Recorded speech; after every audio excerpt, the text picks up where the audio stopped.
Hey, Jim Stevenson, Tournament Director with Minnesota Tournament Trail, bringing you the trail presented by Summit Fishing Equipment and the Minnesota Tournament Trail. This week, we are going to talk with our 2024 championship winners, Jake and Jared, and just recap their season and see how we got to where we are today.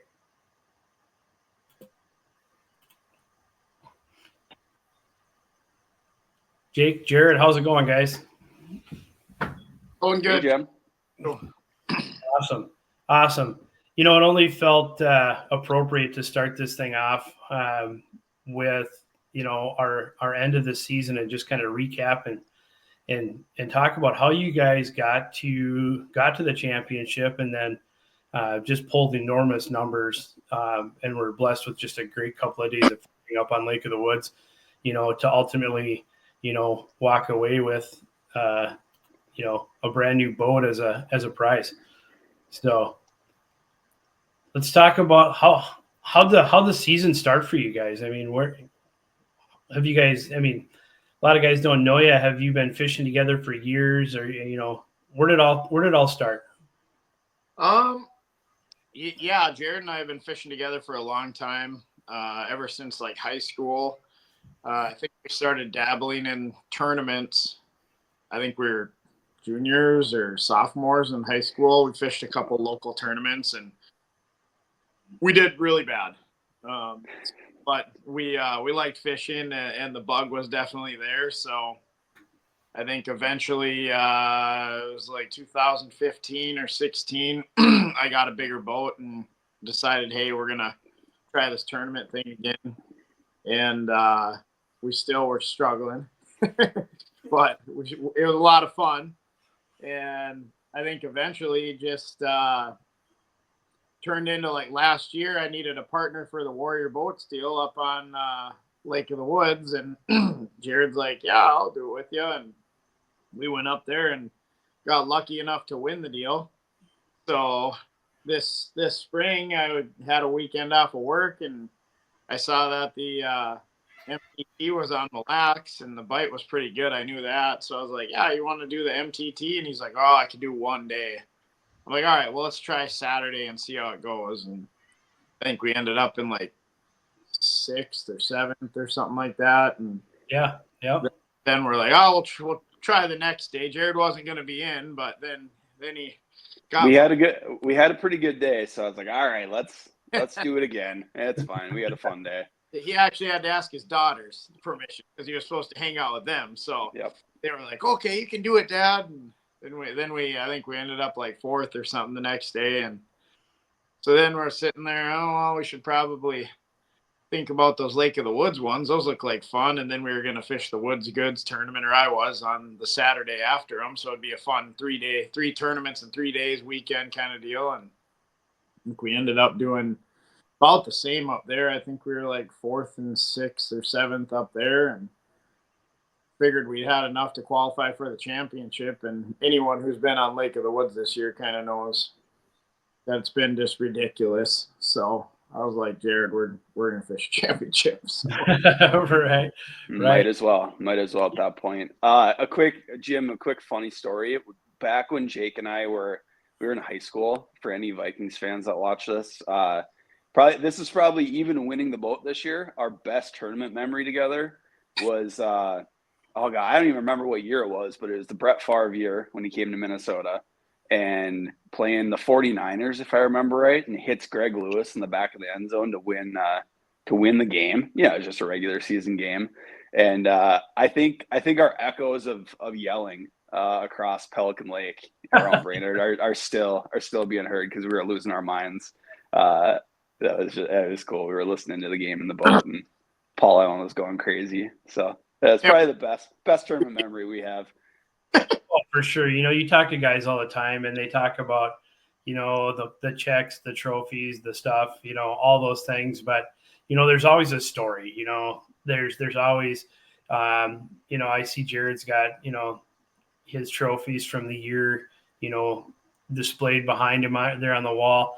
You know, all of those trophies came with some sort of a check, you know, and I can say, oh, you know, that trophy on the left, you know, how much was the check?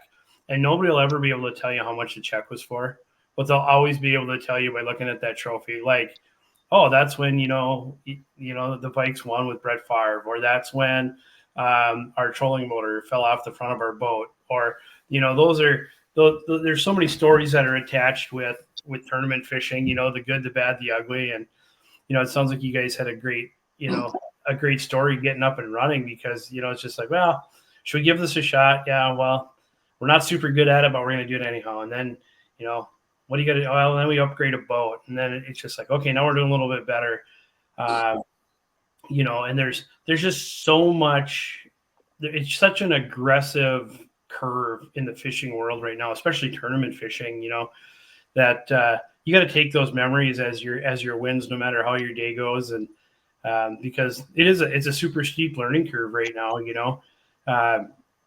outside of, having a partner you've known for years, or partners you guys have known each other for years, and, upgrading a boat and all of those things, what else, has really helped with your success this season? I know, Jake, you fished some other tournaments with other partners, and, you've had just a banger year. It's gotta feel great, but it's gotta be a little nerve-wracking going into next season. Like, how do you top it? You know what I mean? Yeah, it's I actually was thinking about that the other day. I was like, man, we've had a good year, and I don't have a cool place to just display my plaques like Jared does. Otherwise, they're just on a stack on my counter, actually. But it's been a super good year, and I think, I've with like 7 or 8 different partners, right? So we've had some good finishes with a bunch of different guys. Jared's obviously been in the boat more than most of those guys, and every one of them it's just been super fun, because a lot of them are my good buddies. And we get to, go do team tournaments, and then I do fish on the NWT. So, every day on that, I mean, for the technically 11 days since I made the last day of the championship, 11 days of the year there, I've had a different guy. So every day I'm getting used to having someone different in my boat. It's really nice when I have Jared in the boat, because he kind of knows the deal and the process, and he's on it. I'd say him or my buddy Booney, or my co-angler Chris that travels with me. I mean, those guys, they are dialed. They know the process. They know the procedure when we're going on the water, when we're getting off the water, while we're on the water. I mean, where every little switch is for everything, it's pretty nice. But yeah, going into next year, the expectations are going to be high. And when you have a year like that, even the end of this year, I've fished, tournaments the last couple weekends here, and you show up to the ramp and everyone's like, oh, you're going to win. Or, it's like, it's harder, I think, when you have the expectation that you're supposed to do good, I think it's harder to actually keep doing good. Because, if you have a bad tournament, like everybody does, I've had so many bad tournaments that I'm not afraid of doing bad. So that maybe helps me out. But, people are always like, oh, you're going to win. It's like, I think the expectation is actually harder when you're supposed to do good. And I haven't been doing good that long, so I don't know how that really feels. But all those, guys that I fish against that have been doing it for years and years, I can see how difficult it is once you have success and once people expect that of you. Yeah, the maintenance of success seems like it's super stressful. Most guys, when you talk to them, they're just like, I just want to be consistent. And that all makes sense until you have a year like this year for you, where you're consistently really good. What does that change? How does that look if you're consistent next year, but you're consistently a little bit off from this year, or you have to change partners and things like that. There's a lot of stress with that. I'm sure. One of the things you mentioned is you fish multiple different series or circuits, all in a team setting. The MTT, you sign up as a captain with your partner. Your partner can be it could be your co-angler from the NWT. It could be Jared. It could be Bill Smith from down the road that you met at the boat ramp the week before. Maybe talk a little bit about what that feels like to have to switch partners and what that dynamic feels like. you know, because I can only imagine when you and Jared hit the ramp together, you're like, okay, this is it. You know, we know, you know, the left hand knows what the right is doing, the right hand knows what the left hand's doing. You know, how do you adapt in these high payout tournaments with somebody you're just not maybe used to fishing with every day? I can actually I'll take this one because it's kind of funny. You know, like I said, Jake and I have known each other for, you know, forever for the most part. I've been doing, so my dad started doing fishing tournaments with me when I was 8 years old, you know, local, you know, small local ones, nothing the size of Jake's doing with the NWT or anything like that. But, you know, you always see guys go, you know, ebb and flow with, you know, commitments in life and things like that. So back to your consistency thing, it's important. And like Jake puts in the time on the water and he busts his butt when he's out there too. It's not just he's not just going out for a boat ride. It's, you know, when somebody's you know, in the boat working at it, it's no surprise when Jake's having the success that he is, because he's truly putting in the time and the effort to do it. So I think, you know, for me as his partner, when he calls me up and says, hey, let's, you know, you want to come do this, you want to come do this tournament with me? I'm like, yeah, absolutely. Like, I know he's out there, you know, working at it and wants to be successful and wants to do good and wants to compete. So, you know, from my perspective, hopping in the boat, I want to do what I can. I don't have, you know, I don't have as much time as Jake does to get out there and do that. And so being able to hop in the boat, and he's already got, you know, a general idea of where the fish are, you know, whatever I can do as his partner to, you know, make it so we can catch more fish, put more fish in the boat. You know, that's where it really comes into play when, you know, when you have partners. And I know Jake's buddy Booney too, Dan Steffen, he's the same way. I mean, he's an absolute fish head too, but, you know, I know he's got the same mindset, I'm sure. Yeah, it's super helpful when you have a guy like Jared hop in the boat, and you know, like it's he hey, what can I do? All this stuff. I mean, you know, it's no secret we throw jigs and night crawlers or jigs and plastic, everything at these fish nowadays when we're hunting them, and I'll no longer be hooked up and be like, Jared, I don't think it's a good one, and I'll hand him the rod and he'll have a new rod in my hand to go chase down another one. I mean, it's not, you fish with a new partner or something like that, or someone you haven't fished with, or on the NWT, you get a co-angler, you know, obviously you've never fished with them. And you're kind of like, man, where's my crawler? You know, and you know, it's like, you know, an expectation I never expect, but like it's a luxury that you come to have with, you know, fishing with Jared, and he's fished so many tournaments with other, you know, like his dad and his brothers and stuff like that, that he knows the tournament game. You know, he knows, hey, just because we're not catching a ton of fish right now doesn't mean we're not going to win, because we're looking for the right fish, you know, and that came into play in the championship big time. For the second half of day 2, we passed up, I want to say 30 to 40 fish that were probably 25 to 27 inchers that we just knew weren't the right ones to throw at while we were looking for the right ones, because we had a good card and we had to get some 27 and 28s off the card. So it it kind of, you know, and Jared has that mindset too. I mean, there's times where I get a little frustrated. I mean, I'm not like a meltdown guy or anything like that, and I don't like break rods or throw stuff or do that. But I just I'll like, you know, be mumbling under my breath or something. And Jared's, you know, like, we're gonna get the next one. You know, always a positive attitude, and that's a huge thing.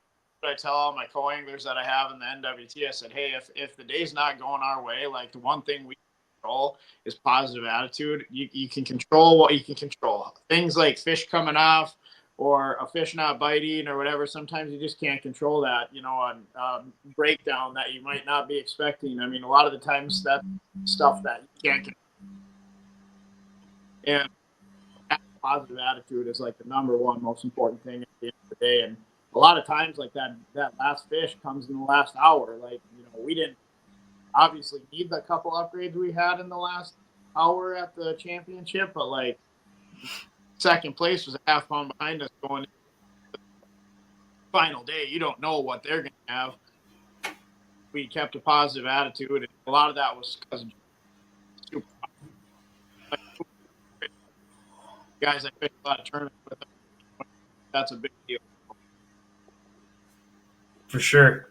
Yeah, the other question that I hear a lot of guys, a lot of I'll say younger, but when I say younger, I mean shorter tenure in tournament fishing is like, how do you get into it? And people say, jump in a boat with somebody as a co-angler, as a partner with a good captain, as a, as a partner or co-angler, Jared, what does that mean to you? I mean, a lot of guys, some guys fish, some guys don't fish, are you guys both fishing when you're out there, or is your main focus putting Jake on fish and you fish second?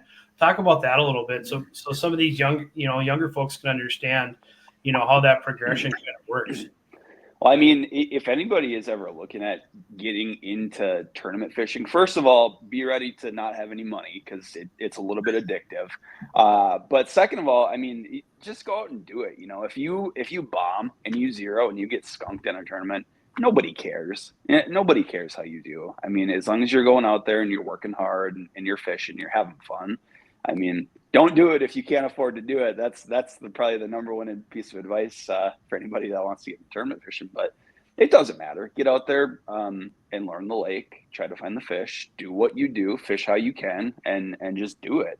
For us, I mean, what with how we fish and forward facing sonar and all that, would I like to be up on the seat doing what Jake's doing, casting that fish? Oh, absolutely. I mean, everybody would, and the way that he's sniping fish and hooking up, I mean, I get jealous. I'm sitting back there, kind of getting a little negative because I want to catch the fish. But go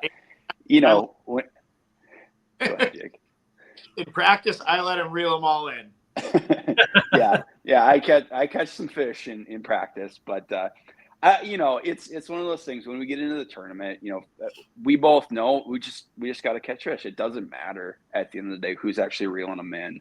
I joke about it with my brother-in-law. He gives me a bad time about never catching fish during the tournament because he watches everything, and I'm like, somebody's got to catch them in the net. I mean, it is a team sport, but it's true though. I mean, it's when you're a boat and you're working together, however you got to get the fish into the boat. I mean, I'll jump in and bear hug a fish if I have to, if we lost our net. I mean, if it's that serious, we got to do what we got to do. This tournament fishing is a different beast. So, I mean, yeah, when we fish like we do and like how Jake does, how he's got his program dialed, I mean, it's kind of fun just to sit back and when you enjoy fishing, it's fun to just sit back and watch it like it's Sunday morning bass fishing. He's sitting up there just crushing fish, and I'm doing what I can to help him out. But it's just fun. It's all about what you make it to. It's still fishing, so you got to have fun with it. If you're doing tournament fishing and you're doing it serious and you're doing it for the money, that's awesome, good for you. But you got to have fun. That's the name of the game at the end of the day. Yeah, boy, I had the opportunity after the championship to get out for some time with some guys on Lake of the Woods. I've fished my whole life. I'm an okay fisherman. I am not, although I'm the tournament director, I am not a tournament angler. Okay, so I said, okay, I want you guys to show me how these guys are catching fish. My 14-year-old kid gets it because, he gets into the bass thing with school and whatever. He's like, Dad, we're just out there bass fishing for walleyes in deep water. And I'm like, that makes no sense to me. So I went out for a few hours, after the championship, and to watch a couple of guys work a fish, they're not running around with a trolling motor. They're chasing fish, in a trolling speed with the big motor to make sure that, the guy on the bow is getting on that fish and gets it is within a throwable distance. And then, then you got to make sure you're not coming in too fast and running over a fish because, coming back to them is nearly impossible and all these things. I'm like, oh my gosh, I don't even know how you guys do this without going absolutely insane just in practice. Like there's so much communication, and then there's so much like nonverbal communication. Somebody throws a jig and a crawler off the bow, pitches out to, throws out to the right and, misses that fish. and the guy at the motor is just like, oh, watching the screen, we got to head that way and just stay behind them, and so you can throw past them and all these things. And it's really kind of harmonious to watch it work. And it's funny. It's harder to do it. It's easier to watch it. It was super cool to watch them hook up to a couple of fish. Like when all of the things came together chasing that fish and to hook up to it, I was like, okay, now that's absolutely cool. Like, I don't care what anybody says. Watching all of those steps come together was just like, that's cool. I can't imagine doing it for 8 hours a day for 2 days in the tournament setting with the stress of, the competitive edge and all those things going on. But it is super neat to see, where that's gone. I mean, it's not people aren't out, pulling cranks like they used to. They're not out, pulling a jig and a minnow off the bottom of, whatever lake and just picking up fish. It's really going out and understanding the fish, where they are, how they're going to react, what they're biting on, at what time. All the things have to come together. You talked a little. You brought up the term, Jared, of going out and sniping fish. There's a lot of, in all tournament series, nationwide, there's a lot of question about that method. How do you guys feel about the without getting too far into the weeds, because we could be here for hours on that subject, but how do you guys feel about the, being out there doing the thing? And this is how people are winning tournaments right now. How do you feel about the negative, drive on their side? Well, let me start, because I know Jake, he'll tell you all about it. But first of all, you can still go out and catch fish, pulling crankbaits, pulling spinners. People have been catching fish like that for years. Gary Roach was doing it back in, a 14-foot wand, and the Linders were doing it back, however long ago. So it's, you can still catch fish. It's just when you're leveling up to tournament play like this, you're leveling up and doing it. Now, so me personally, I didn't really get into forward-facing sonar really till the last 2-3 years, probably, personally. And watching Jake do his thing and run his program and the effort he puts into it, it's a lot of work. So as an example, 2 weekends ago, I hopped in the boat with my dad, and I was running, I figured the same program as what Jake and I do. And I only weighed in 2 fish that day, and Jake ended up getting second. So, I was on the fish, I'd toss at them, do the same cadence, do everything that we were doing together, Jake and I were doing together. And, I'm just not good enough. That's what it is. You'd throw at them and they'd spook away. So it's not, this is always the argument to anybody against forward-facing sonar is it's not just put it down in the water and the fish are going to swim to you. That's not it's really not. You find them and you can throw at them. You can throw different presentations at them all day. It's just, it comes down to grinding through fish, finding the ones that are going to bite and giving them the right presentation and everything. So it's just, it's an interesting topic. I have to imagine that there was a lot of this kind of conversation back when the green box came out, whenever that was in the 60s or anything like that. It's just, when you're doing a tournament, you got to use all the tools that you have in your toolbox. Right. But, and going all the way back, like you said, to the green box, yourselves and, you say you fish with your dad a lot. I promise you, he remembers very vividly when side scan hit the market. Boy, that was the thing, right? Like, oh, this is, if I don't have that, I can't win. If I don't have that, I can't catch fish.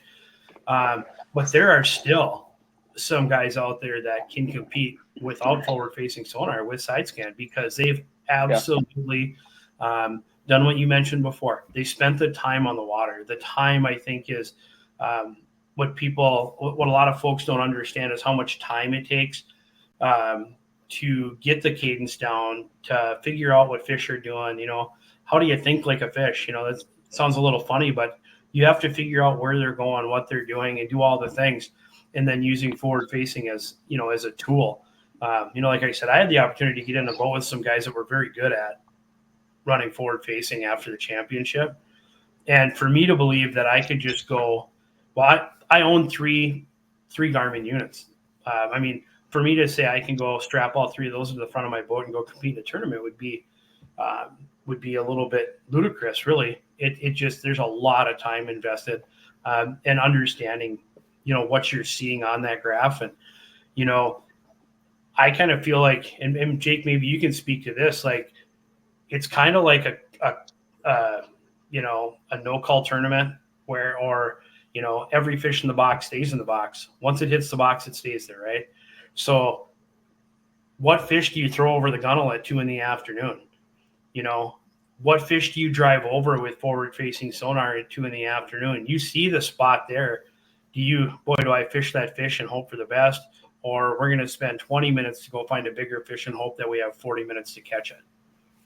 Yeah, I think you just kind of need to know what you're looking at, and that comes down to time on the water. It's just like any other technique back in the day when, good friends with Bob Nitty, when they were cleaning up on everything. I mean, those guys can pull lead core better than a lot of people on Lake of the Woods. They can run chubs better than anyone on Lake of the Woods, and they're very good at forward-facing sonar now on Lake of the Woods. But why are they good? Because they spend time on the water doing it. Like Hunter spends more time on the water than anybody I know, and he just won Angler of the Year in the NWT. Hunter and I have a lot of good conversation about that, along with Will Pappenfuss as well. I mean, the reason forward-facing sonar is great. You can pull up to a spot, put it down, turn your trolling motor, and bam, there's 3 25 inches right there, 28 inches or whatever, and you throw a jig out there, and the first one bites it, and it's like, man, that was so easy. It was incredibly easy, right? That might be on Monday, and the tournament's on Friday. Okay, a lot of it comes down to when I see fish like that, or I catch a fish like that on the spot.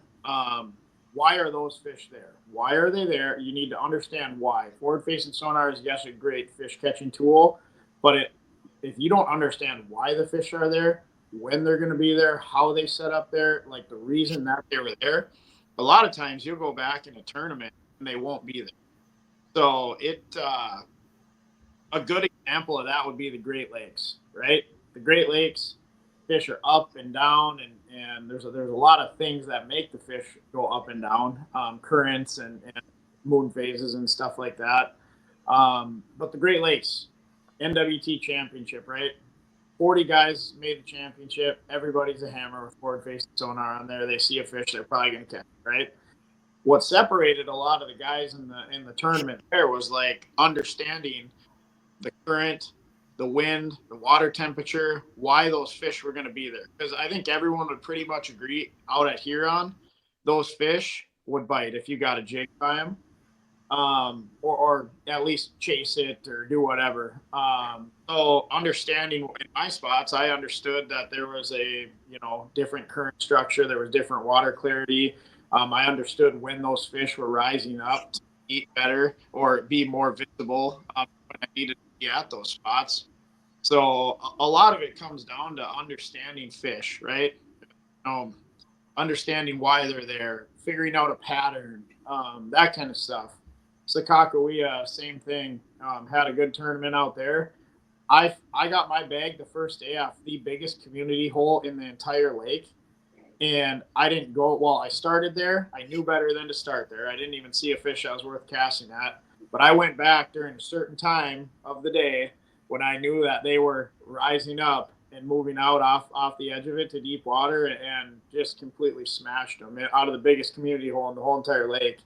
And it's because I understood what the fish were doing, right? I wasn't there because I was like, oh, there's big fish here all the time, so I'm just going to go there. And I understood there was a pattern that you figured out. And I understood that because in practice I had gone there, figured out that pattern, saw how those fish moved in certain, periods of the day. And the first day I just went there and just completely smashed them, But you can also, forward-facing sonar is a double-edged sword. You can also sit there and waste time on fish that might not be walleyes if like I've done that plenty of times before I got really, really good at knowing what I was looking at, or fish that are just not active, right? So a big thing that we do is covering water. I mean, cover water. It's the guy who covers the most water. Right. So That's what we did with that, and it's just like anything. mean, yes, it is a fish catching tool that is very, very good and helps a lot of people catch fish that they wouldn't normally catch. But it's also like anything else. Like we used to be really good at rigging red tails and creek chubs, and that's kind of how we did well in tournaments and won some tournaments doing that.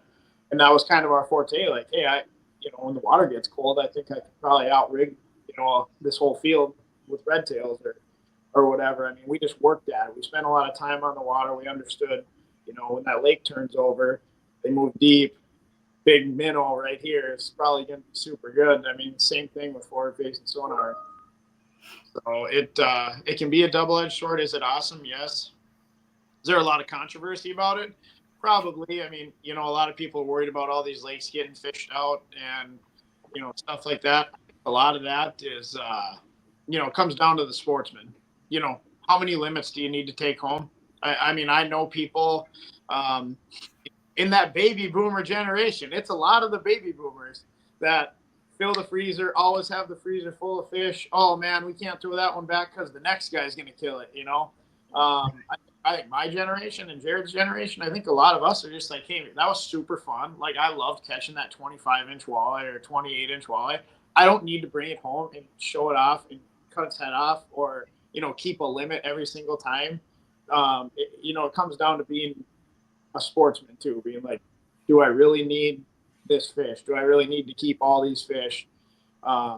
So it's a lot of it's on us too. And yes, there is going to be people who abuse it and, stuff like that. But I also think if you look at it from a different point of view, look at Lake of the Woods during practice in the MTT and during the tournament, right?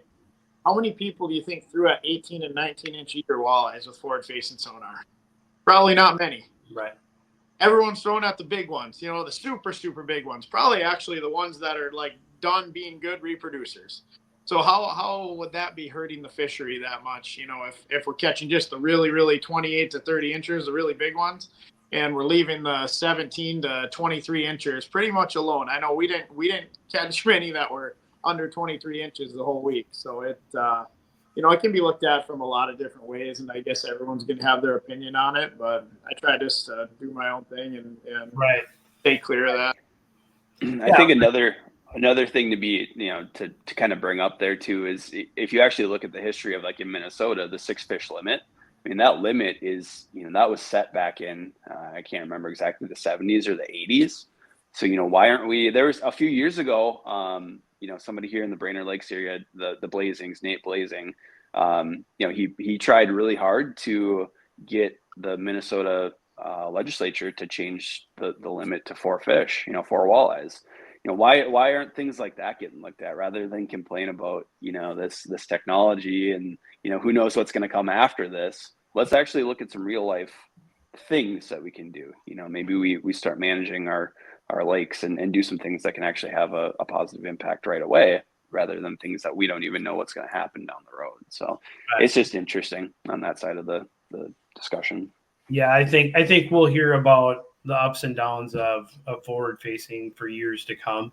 And you hit the nail on the head, Jared. What's next? We have no idea what's next because, 15 years ago, if you'd have told your dad there was this new thing coming that was going to do what forward facing does, he'd have thought you were crazy. When the green box came out, people didn't understand that, and then, 2D imaging and then all of those things. It's just a progression, right? And sometimes it's hard to stick with the curve, and sometimes you just have to decide that you're at your spike in the curve, and that's where you're going to be.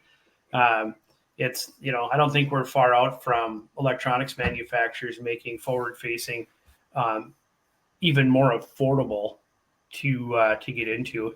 If I look back at the first forward facing unit that I bought versus what you can buy an entry level unit for now, it's even with inflation, it's cheaper than what I paid for them, years ago. So I think that'll be a part of it. That'll entice people, and then, I don't care what anybody says. Once you catch a few fish using it, it's addicting. You just want to learn more. Like, okay, that just worked. I need to do that again, and then I need to do it again. And that's that's probably the struggle that, you know, we've had since people were lining up the bow of the boat with 2 points out on a lake. You catch one and you're like, oh man, that was really fun. Like, we should do that again. How do we do that? So I think Right. that's just our, you know, our fisherman's mentality more than anything. Yeah, for sure. For Yeah. sure. All the new baits that are getting designed, the new jigs, like companies have never focused more on one aspect of fishing ever in their life. You know, yeah, there's been, you know, ads that come through like, hey, this certain jig you have to have, or this crankbait, whatever. I mean, companies have never ever focused on something so much as like designing baits for forward facing sonar, and that's where the market's at right now too. I mean, hear a lot of tackle companies complain about sales are down, and they're probably true, but you know, I think there's a lot of companies that are like putting a lot of their stuff towards forward facing sonar and pitching at fish. I mean, Northland Tackle is one of them. A lot of their stuff, it's you know, their tungsten jigs like shows up better on forward facing sonar. I mean, a lot of that stuff is is, you know, just the evolution in the fishing industry. It's all, we're always going to have that. You know, if you aren't trying to move forward, you're falling behind 24/7, you know? So just like us on the water, you spend more time on the water, you're going to be better at fishing. I mean, that's just a plain fact, you know? Right. Right. That's, you know, that's every sport, you know, especially every professional level sport. That's what it takes. It takes the time, the drive, the energy, and, you know, and it looks like you guys have gotten your mantra together and figured it out. You know, you guys, like I said, all in all, you guys had a phenomenal year. It was great to see you guys come down and fish with us and give it a shot. You know, we hope to see you fish with us in the future. We don't know what the weather's going to be like the end of the month, but there is still one more. Don't forget about it. Yeah. It might be cold. It's just like one of those things like, yeah, I like to, well, my boat is actually sold now, and it's going to be like, gosh, but that last tournament, like, Yeah. I actually, we might have to take the Skeeter out though, if it you know, push comes to shove. There you go. Never know. Yeah, Blacks is a super fun lake, and I would like to think that we'd be back fishing on the MTT. It's, you know, a fun trail. The schedule looks super fun for next year. I like a lot of the things you guys are doing. You did a great job this year. I mean, taking it over. There's a lot of expectations coming from Mike and Renee. I mean, that's the first tournament I ever really entered once I got a big boat, was the MTT on Winnie back in like 2015. And you know, they ran that trail for a really long time, and it was super fun. But I think you guys, you know, definitely are heading in the right direction. The effort is there, and that's the biggest thing. Like, the effort's there. You guys are trying to, you know, do the next best thing, and you can see. I mean, I'm not the only one that'll say this. I mean, you go around and talk to guys. I mean, when you're not around, I mean, guys are like, yeah, that MTT deal, that's a good deal. I mean, there's not a lot of places you can go for a 60 boat tournament and fish for $6,000. Like, that's a dang good payout. And Right. it, you know, or plaques down to 10th place either. Yeah, the plaque deal. No one cares about money. You just give plaques to like 30th, and you'd have 100 votes. Yeah, That's all it's about. You know, that was, you know, as we took this over from Mike and Renee, you know, it was a lot of stress because, you know, face it, you know, the whole family invested a lot of time, money, energy, blood, sweat, tears, all those things for a long time, you know, and we wouldn't be sitting here talking today about the MTT if Mike and Renee Holt did not do what they did for so many years. They had, you know, Todd and Diane Warmbolt were out there with them. I mean, the MTT came to inception at Denny's Resort at a table in a cabin, you know, and they're like, we can do this. And they took that and they did it. And because of that, we have the opportunity. The industry is different, you know, and we're trying to do some different things and kind of, you know, it's like the forward facing sonar thing. We got to try to keep up, you know, keep our edge too. And we have some, you know, we learned a lot this year. I'm not too proud to say that we learned a lot this year. But we have some really fun stuff and some really good opportunities coming into next year already. So, you know, we're super fortunate. we're most fortunate that we have anglers that had the faith to just stick it out and see how it went. And some of the guys that hadn't fished the MTT for years or came from other circuits to just give it a shot and see how it went. We've had a lot of positive feedback, and we couldn't do it without each and every angler that comes out to fish with us every weekend. You know, you guys did an awesome job. It was super fun. Appreciate it. Yeah, it was fun. There was, I'm not gonna lie, we had some not so fun moments from here to there, but we got it. I have lots of notes. There's I don't care what you do. There's drama in every tournament circuit, in bass, walleye, whatever. There's always going to be that, no one's ever going to be 100% happy. And then you're always going to have those people who always have to complain. So, I mean, that's just part of it. But hopefully, 90% of the guys are happy and go from there. Oh, for sure. And, the people that get frustrated that I've had interactions with, nobody's been horrible, right? They've all been like, this sucks. What do we do? And we have a conversation and we try to move forward for it. Like I said, we're still learning. Mike and Renee did this for 2.5 decades. We did it for, I've been doing it for 6 months.